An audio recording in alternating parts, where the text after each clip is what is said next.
Rich dad poor dad Robert Kiyosaki के अनुसार वे कहते हैं, मेरे दो डैडी थे, एक अमीर और दूसरे गरीब। एक बहुत पढ़े लिखे थे और समझदार थे। वे पीएचडी थे और उन्होंने अपने 4 साल के अंडर ग्रेजुएट के काम को 2 साल से भी कम समय में कर लिया था। इसके बाद वे आगे पढ़ने के लिए Stanford university, university of Chicago और नॉर्थ वेस्टर्न यूनिवर्सिटी गए, और ये सब उन्होंने पूरी तरह से स्कॉलरशिप के सहारे ही किया। मेरे दूसरे डैडी 8th क्लास से आगे नहीं पढ़े थे। दोनों ही अपने करियर में सक्सेसफुल थे। दोनों ने जिंदगी भर मेहनत की थी। दोनों ने ही काफी पैसा कमाया था, पर उनमें से एक पूरी जिंदगी पैसे के लिए परेशान होता रहा। दूसरा हवाई के सबसे अमीर लोगों में से एक बन गया। एक के मरने पर उसके परिवार, चर्च और जरूरतमंद को करोड़ों की दौलत मिली। दूसरा अपने पीछे कर्ज छोड़कर मरा। मेरे दोनों डैडी इरादे के पक्के, चमत्कारी और प्रभावशाली थे। दोनों ने मुझे सलाह दी, पर उनकी सलाह एक जैसी नहीं थी। दोनों ही एजुकेशन पर बहुत जोर देते थे, पर उनके द्वारा बताए गए पढ़ाई के सब्जेक्ट्स अलग अलग थे। अगर मेरे पास सिर्फ एक ही डैडी होते तो मैं या तो उनकी सलाह मान लेता या फिर उसे ठुकरा देता। क्योंकि सलाह देने वाले दो थे, इसलिए मेरे पास दो बिल्कुल अलग अलग विचार होते थे, एक अमीर आदमी का और दूसरा गरीब आदमी का। किसी भी एक विचार को सीधे सीधे मान लेने या न मानने बजाय मैं उनकी सलाह पर काफी सोचा करता था, उनकी तुलना करता था और फिर खुद के लिए फैसला किया करता था। समस्या यह थी कि अमीर डैडी अभी अमीर नहीं थे और गरीब डैडी अभी गरीब नहीं थे। दोनों ही अपना करियर शुरू कर रहे थे और दोनों ही दौलत और परिवार के लिए मेहनत कर रहे थे, पर पैसे के बारे में दोनों के विचार और नजरिए एकदम अलग थे। एग्जाम्पल के तौर पर एक डैडी कहते थे कि पैसे का मोह ही सभी बुराइयों की जड़ है, जबकि दूसरे डैडी कहा करते थे पैसे की कमी ही सभी बुराइयों की जड़ है। जब मैं छोटा था तो मुझे दोनों डैडियों की अलग अलग सलाह से दिक्कत होती थी। एक अच्छा बच्चा होने के नाते मैं दोनों की बातें सुनना चाहता था। परेशानी यह थी कि दोनों एक जैसी बातें नहीं कहते थे। उनके विचारों में जमीन आसमान का फर्क था, खासकर पैसे के मामले में। मैं काफी लंबे समय तक यह सोचा करता कि उनमें से किसने क्या कहा और क्यों कहा और उसका नतीजा क्या होगा। मेरा बहुत सा समय सोच विचार में ही गुजर जाता था। मैं खुद से बार बार इस तरह के सवाल पूछा करता, उन्होंने ऐसा क्यों कहा? और फिर दूसरे डैडी की कही हुई बातों के बारे में भी इस तरह के सवाल पूछता। काश मैं ये बोल सकता कि हाँ वे बिल्कुल सही हैं, मैं उनकी बातों से पूरी तरह से सहमत हूं, या ये कहकर मैं सीधे उनकी बात ठुकरा सकता था, बुढ़े को यह नहीं पता क्या कह रहा है।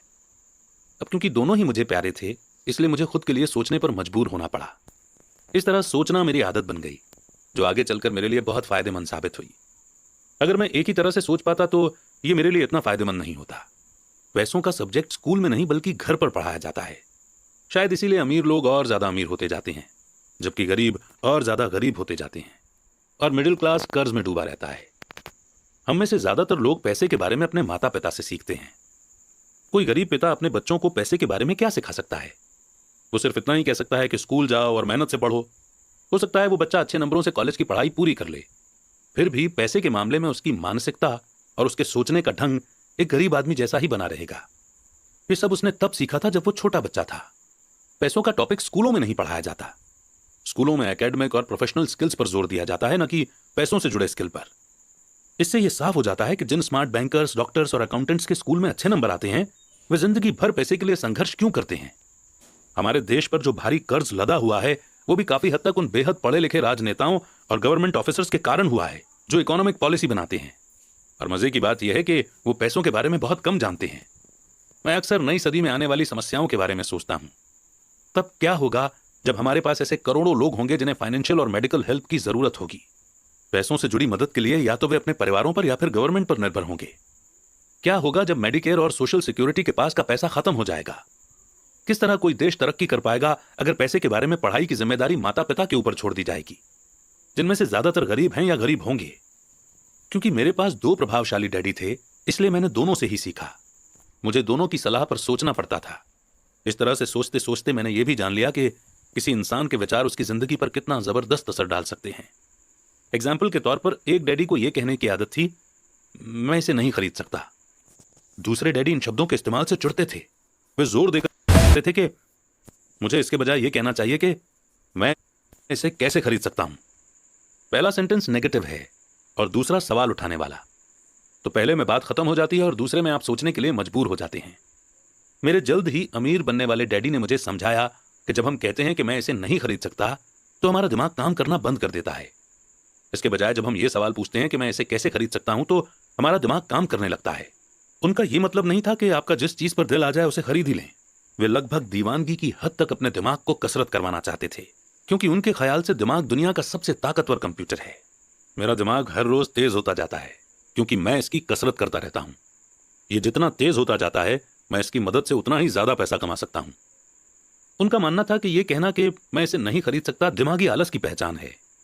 हालांकि दोनों ही डैडी अपने काम में कड़ी मेहनत करते थे, पर मैंने देखा कि पैसे के मामले में एक डैडी की आदत यह थी कि वे अपने दिमाग को सुला देते थे और दूसरे डैडी अपने दिमाग की लगातार कसरत करवाते रहते थे। और इसका लॉन्ग टर्म नतीजा यह हुआ कि एक डैडी फाइनेंशियल रूप से बहुत अमीर होते चले गए, जबकि दूसरे डैडी लगातार कमजोर होते गए। इसे इस तरह से समझें कि एक इंसान हर रोज एक्सरसाइज करने के लिए जिम जाता है, जबकि दूसरा इंसान अपने सोफे पर बैठकर टीवी देखता रहता है। शरीर की सही एक्सरसाइज से आप ज्यादा हेल्दी हो सकते हैं और दिमाग की सही एक्सरसाइज से आप ज्यादा अमीर हो सकते हैं। आलस से सेहत और पैसा दोनों का नुकसान होता है। मेरे दोनों डैडियों की मेंटालिटी में जमीन आसमान का फर्क था। पुअर डैडी की सोच थी कि अमीरों को ज्यादा टैक्स देना चाहिए ताकि बेचारे गरीबों को ज्यादा फायदा मिल सके, जबकि अमीर डैडी कहते थे कि टैक्स उन लोगों को सजा देता है जो कुछ प्रोड्यूस करते हैं और उन लोगों को इनाम देता है जो प्रोड्यूस नहीं करते। पुअर डैडी सिखाते थे कि मेहनत से पढ़ो ताकि तुम्हें किसी अच्छी कंपनी में जॉब मिल जाए, जबकि अमीर डैडी की सीख ये थी कि मेहनत से पढ़ो ताकि तुम्हें किसी अच्छी कंपनी को खरीदने का मौका मिल जाए। पुअर डैडी कहते थे, मैं इसलिए अमीर नहीं हूं क्योंकि मुझे तुम बच्चों को पालना पड़ता है। अमीर डैडी कहते थे, मुझे इसलिए अमीर बनना है क्योंकि मुझे तुम बच्चों को अच्छे से पालना है। अमीर डैडी डिनर के टेबल पर पैसे और बिजनेस के बारे में बात करने के लिए हमेशा एनकरेज करते थे। पुअर डैडी खाना खाते समय पैसों की बातें करने के लिए मना करते थे। पुअर डैडी का कहना था, जहां पैसे का सवाल हो सुरक्षित कदम उठाओ, रिस्क मत उठाओ। अमीर डैडी का कहना था, रिस्क का सामना करना सीखो। एक का मानना था, हमारा घर ही हमारा सबसे बड़ा इन्वेस्टमेंट और हमारी सबसे बड़ी प्रॉपर्टी है। दूसरे का मानना था, मेरा घर मेरी जिम्मेदारी है, और अगर आपका घर आपकी नजरों में आपका सबसे बड़ा इन्वेस्टमेंट है तो आप गलत हैं। दोनों ही डैडी अपने बिल समय पर चुकाते थे, पर उनमें से एक सबसे पहले अपने बिल चुकाते जबकि दूसरे सबसे आखिर में। एक डैडी का यह मानना था कि कंपनी या गवर्नमेंट को आपका ध्यान रखना चाहिए और आपकी जरूरतों को पूरा करना चाहिए। वे हमेशा सैलरी में बढ़ोतरी, रिटायरमेंट प्लान, मेडिकल बेनिफिट, बीमारी की छुट्टी, छुट्टियों के दिन और बाकी फैसिलिटी के बारे में चिंतित रहते थे। वे अपने दो चाचाओं से बहुत प्रभावित थे जो आर्मी में चले गए थे, और 20 साल के एक्टिव जीवन के बाद उन्होंने अपने रिटायरमेंट और जीवन भर के आराम का इंतजाम कर लिया था। वे मेडिकल बेनिफिट के विचार को पसंद करते थे और आर्मी द्वारा अपने रिटायर्ड एम्प्लॉयज को दी जा रही सुविधाओं की भी तारीफ करते थे। उन्हें यूनिवर्सिटी का टेन्योर सिस्टम भी काफी पसंद था। कई बार जॉब से आजीवन मिल रही सुरक्षा और जॉब के फायदे जॉब से ज्यादा इंपॉर्टेंट हो जाते हैं। वे अक्सर ये कहते थे, मैंने गवर्नमेंट के लिए बहुत मेहनत से काम किया है, इसके लिए बदले में मुझे बेनिफिट मिलने चाहिए। दूसरे डैडी पूरी तरह से फाइनेंशियल इंडिपेंडेंस में विश्वास रखते थे। वे कन्वीनियंस मानसिकता के खिलाफ थे। वे ये मानते थे कि इस तरह की मानसिकता लोगों को कमजोर और फाइनेंशियल रूप से जरूरतमंद बनाती है। उनका पक्का विश्वास था कि आदमी को फाइनेंशियल रूप से काबिल होना चाहिए। एक डैडी कुछ डॉलर बचाने के लिए परेशान रहे, दूसरे डैडी एक के बाद एक इन्वेस्टमेंट करते रहे। एक डैडी ने मुझे बताया कि अच्छी जॉब तलाशने के लिए अच्छा सा बायोडाटा कैसे लिखा जाए। दूसरे डैडी ने मुझे यह सिखाया कि कैसे मजबूत बिजनेस और फाइनेंशियल प्लान्स लिखे जाएं, जिससे मैं किसी दूसरे को जॉब दे सकूं। दो प्रभावशाली डैडियों के साथ रहने के कारण मुझे एनालाइज करने का मौका मिला कि उनके विचारों का उनके जीवन पर कितना असर हो रहा है। मैंने पाया कि दरअसल लोग अपने विचारों से ही अपने जीवन को दिशा देते हैं। एग्जाम्पल के तौर पर मेरे गरीब डैडी हमेशा कहा करते थे, मैं कभी अमीर नहीं बन पाऊंगा, और उनकी यह भविष्यवाणी सही साबित हुई। दूसरी तरफ मेरे अमीर डैडी हमेशा खुद को अमीर समझते थे। वे इस तरह की बातें करते थे, मैं अमीर हूं और अमीर लोग ऐसा नहीं करते। एक बड़े फाइनेंशियल झटके के बाद जब वे दिवालिया होने के कगार पर थे, तब भी वे खुद को अमीर आदमी ही कहते रहे। वे अपने सपोर्ट में यह कहते थे कि गरीब ना होने और पैसे ना होने में फर्क होता है। पैसे पास में ना होना एक टेम्पररी कंडीशन है, जबकि गरीबी परमानेंट है। मेरे गरीब डैडी ये भी कहते थे कि मेरी पैसे में कोई रुचि नहीं है या पैसा इंपॉर्टेंट नहीं है। मेरे अमीर डैडी हमेशा कहा करते थे कि पैसे में बहुत ताकत है। हो सकता है कि हमारे विचारों की ताकत को कभी मापा न जा सके या फिर उन्हें पूरी तरह से समझा न जा सके। फिर भी बचपन में ही मैं ये समझ गया था कि हमें अपने विचारों पर ध्यान देना चाहिए और अपने एक्सप्रेशंस पर भी। मैंने देखा कि मेरे गरीब डैडी इसलिए गरीब नहीं थे क्योंकि वे कम कमाते थे, बल्कि इसलिए गरीब थे क्योंकि उनके विचार और काम गरीबों की तरह थे। दो डैडी होने के कारण बचपन से ही मैं इस बारे में बहुत सावधान हो चला था कि मैं किस तरह की सोच अपनाऊं, मैं किसकी बात मानूं, अपने अमीर डैडी की या अपने गरीब डैडी की।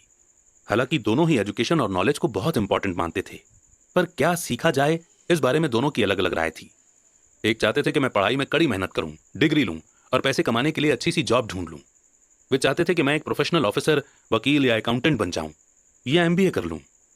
दूसरे डैडी मुझे एनकरेज करते थे कि मैं अमीर बनने का राज सीख लूं, ये समझ लूं कि पैसा किस तरह काम करता है और ये जान लूं कि इससे अपने लिए कैसे काम लिया जाता है। मैं पैसे के लिए काम नहीं करता। इन शब्दों को वो बार बार दोहराया करते थे। पैसा मेरे लिए काम करता है। 9 साल की उम्र में ही मैंने यह फैसला किया कि पैसे के बारे में मैं अपने अमीर डैडी की बात सुनूंगा और उनसे सीखूंगा। यह फैसला करने का मतलब था अपने गरीब डैडी की बातों पर ध्यान न देना। हालांकि उनके पास कॉलेज की बहुत सी डिग्रियां थी जो मेरे अमीर डैडी के पास नहीं थी। एक बार मैंने यह फैसला कर लिया कि मुझे किसकी बात सुननी है, तो उसके बाद मेरी मनी एजुकेशन शुरू हो गई। मेरे अमीर डैडी ने मुझे 30 साल से भी ज्यादा समय तक सिखाया, जब तक कि मेरी उम्र 39 साल की नहीं हो गई। और इसके बाद उन्होंने सिखाना बंद कर दिया। उन्होंने ये देख लिया था कि मैं वो सब समझ चुका हूं जो मेरी मोटी बुद्धि में भरने की वो कोशिश कर रहे थे। पैसा एक तरह की ताकत है, पर इससे भी बड़ी ताकत है फाइनेंशियल एजुकेशन। पैसा तो आता जाता रहता है, पर अगर आप ये जानते हैं कि पैसा किस तरह से काम करता है, तो आप ज्यादा ताकतवर हो जाते हैं। आप दौलत कमाना शुरू कर सकते हैं। सिर्फ पॉजिटिव थिंकिंग से ही समस्या हल नहीं हो सकती, क्योंकि ज्यादातर लोग स्कूल में पढ़ते हैं और वहां ये कभी नहीं सीख पाते कि पैसा किस तरह से काम करता है।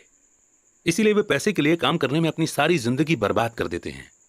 मेरी एजुकेशन तब शुरू हुई जब मैं सिर्फ 9 साल का था, और इसी कारण मेरे अमीर डैडी ने मुझे जो लेसन पढ़ाए वे बहुत आसान थे। और सारी बातों को छोड़कर विचार किया जाए तो उन्होंने मुझे 30 सालों तक सिर्फ 6 इंपॉर्टेंट लेसन पढ़ाए। ये बुक उन्हीं 6 लेसन के बारे में है, और इसे भी उतना ही आसान बनाने की कोशिश की गई है जितना कि मेरे अमीर डैडी ने इन्हें मेरे लिए आसान बनाया था।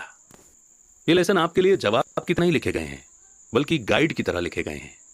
ऐसा गाइड जो ज्यादा अमीर बनने में आपकी और आपके बच्चों की मदद करेगा, चाहे दुनिया कितनी बदलती रहे। तो लेसन 1 है, अमीर लोग पैसे के लिए काम नहीं करते। लेसन 2, पैसे की समझ क्यों सिखाई जानी चाहिए। लेसन 3, अपने काम से काम रखो। लेसन 4, टैक्स का इतिहास और कॉरपोरेशन की ताकत। लेसन 5, अमीर लोग पैसे का आविष्कार करते हैं। लेसन 6,